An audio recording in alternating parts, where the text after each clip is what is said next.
I'm bored. Let's read a book. Oh! Patterns.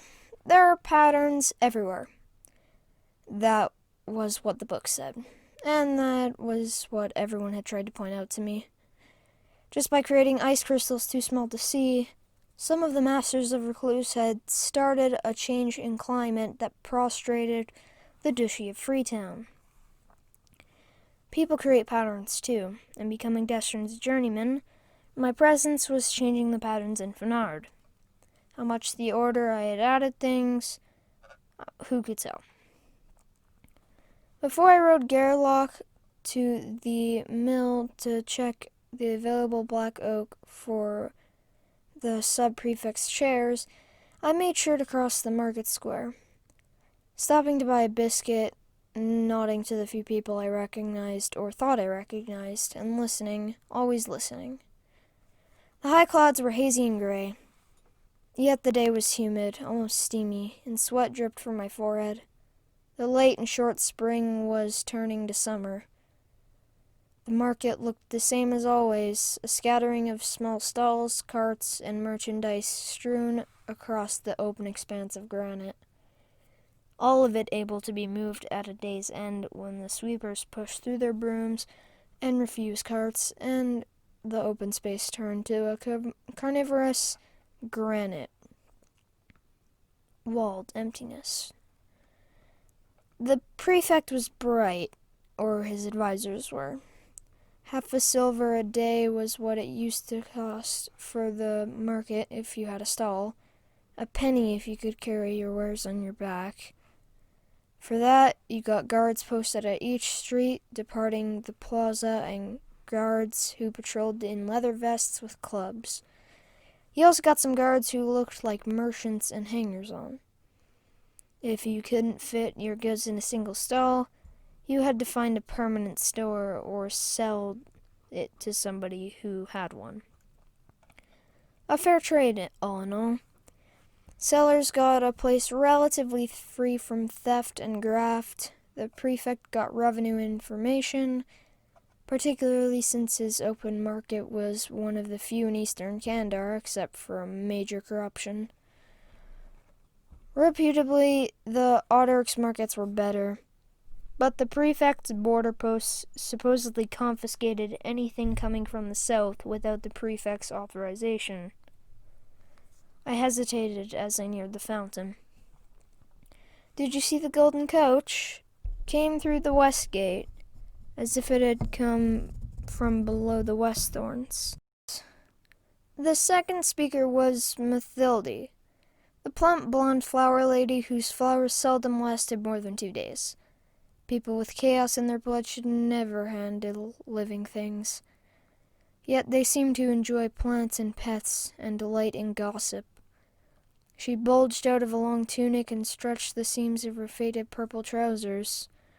Unwashed and gnarled toes protruded from her battered sandals. "Probably some retainer of the prefect's," I offered graciously. It couldn't have been. There were 2 armed guards and a blood-red banner on the coach staff. The prefect doesn't allow mounted armed guards inside the city gates, saving his own. Maybe they forgot. "Young fellow, are you trying to provoke me?" I grinned at the flower seller. "Just trying to be charitable to the poor guards that had to chase their boss across the countryside." "Poor guards, my trousers! That coach is worth a fortune, and the geldings that carried those guards were a matched pair. And I saw a veiled woman in that coach, the kind they sell and hammer only to the wealthiest of landowners. Not only that, but the coach was of wood and leather, without a scrap of iron." Some chaos wizard, then, on his way to help the new Duke of Freetown. That's where everyone is headed to make their fortune. He just stopped to pay his respects to the prefect. "Wrong again. The coach is stabled at the prefect's palace." "Why does the prefect need a chaos wizard?" asked the peddler, as she unpacked and placed her crooked pots on the ledge by the dry fountain that had not worked since before I came to Fenard. "The rumor is Kyphrian. hissed Mathalde. Kyphrian, I almost stopped then and there. Instead, I looked at a particularly crooked pot, so ugly I could not have been tempted to buy it. Kyphrian, the Autarch? Why not? The prefect and the Autarch aren't friends. I nodded and put down the pot, well aware that the ragged man edging up to look at other pots on the lower step of the fountain was some sort of spy for the prefect, and a chaos-tainted one at that. Do you think the Autarch is planning something? Mathilde saw the ragged man in the tattered brown leathers that were a shade too clean, and shrugged. Who knows what rulers plan? I just sell flowers like you work wood. Looking at the flowers mock regretfully, I grinned falsely. I'd buy some, but I'd better go get the mill. You still supporting that broken-down crafter? Why don't you open your own shop? I'd have to live a little without him. Someday. Oh, it's the golden-haired daughter. You want it all, you schemer. She leered at me, and the pot platter looked at both of us as we were crazy, while the ragged spy looked at no one. Listening again, I stepped down from the fountain and headed toward Fair Road. Never see better cured leather west of Recluce. Only half a silver for this, scabbard and all. Fresh yams, fresh yams! Wiping my dripping forehead with the back of my short-sleeved working tunic, I saw another man in ragged leathers not following me, but watching the arms merchant and noting the blades. The finest in worked steel, flexible enough, sharp enough to cut a spider's web. Finest Tamorian cotton, cool to wear, the finest in cotton. Winter-saved apples, order spelled and ready to eat. I shook my head at the fruit vendor's outrageous claim. Winter-saved apples they might be, and kept in the coldest of root cellars. But older spelling fruit took more effort than any order master in his right mind would ever want to do. Unless you were talking about killing off the vermin, and cool water would care did most as well. A half a copper for a tale of adventure or a song of joy. A thin man in rags lingered around the minstrel's corner. Her muscles were too heavy and her skin too smooth for her to be a beggar. She played. I did not shake my head this time, but I wondered what the Autarch wanted to know, and why Kyphrian was important. At the iron gates to the market square, gates were rusted open. I suspected 3 guards watched the road and the passers-by, 2 in leathers with their clubs and blades, and 1 posing as a stonemason's helper. The mason was restoring a damaged ark leading into a leather shop. The shops and that unnamed street I never frequented, not with my limited funds and disinterest in pure luxury. My feet carried me automatically toward the turn leading back to the alley behind Destrin's and the stable. Gerlach needed the exercise, and Brettle's mill was far enough to make it better for both of us if I rode. Another reason for Destrin's problems.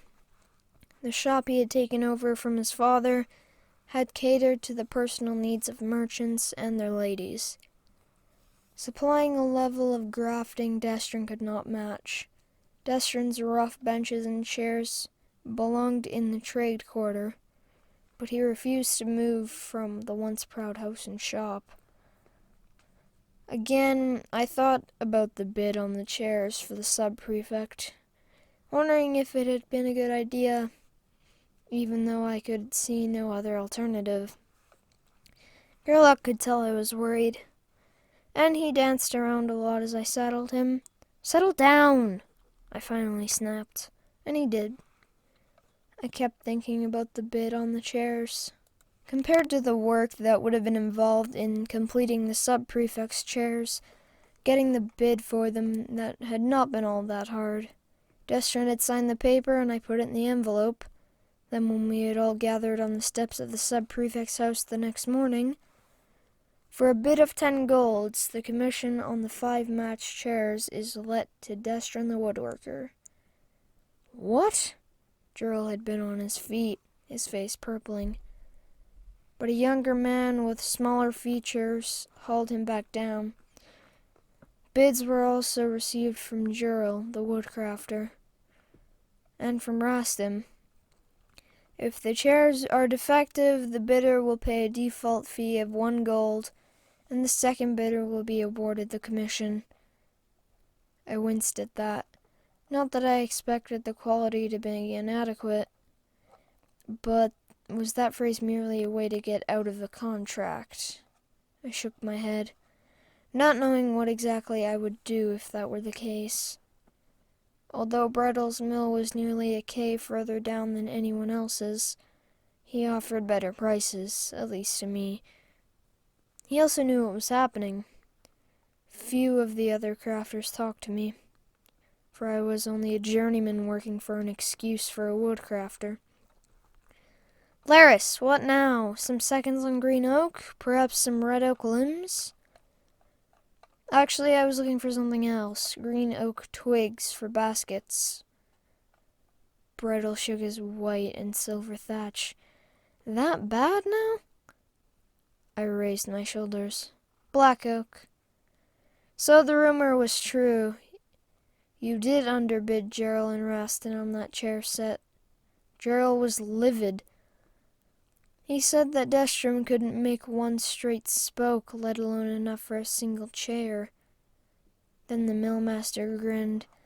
I didn't tell him that his journeyman would probably be going to be doing it all. Me? A broken down excuse for a woodworker? Is that what he called you? Not to my face. Brettle's face dropped the joviality. Black oak's expensive, Laris. I know, we can cover it. And what choice is there? Didn't the tavern benches help? Those were better than anything Hefton ever turned out. They helped, but the quarterly assignment is coming due. Dearder? Unless we can deliver on the benches. Old Dorman feared this, but what else he could do? I shrugged. I owe him something. What if the prefect finds out you're a craft master? Brettle, I'm scarcely a master. I never even technically finished my journeyman training. Brettle's eyebrows raised. Then I realized my mistake. But there is no requirement in Fenard for guild certification. So that's why you chose Destron.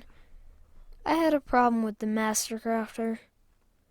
The millmaster nodded to himself, as if I had cleared up on a minor mystery. What do you need? Thanks for watching. If you enjoyed this, please like, comment, and subscribe, and turn on notifications so you never miss out on any of my videos. See y'all in the next one. Goodbye!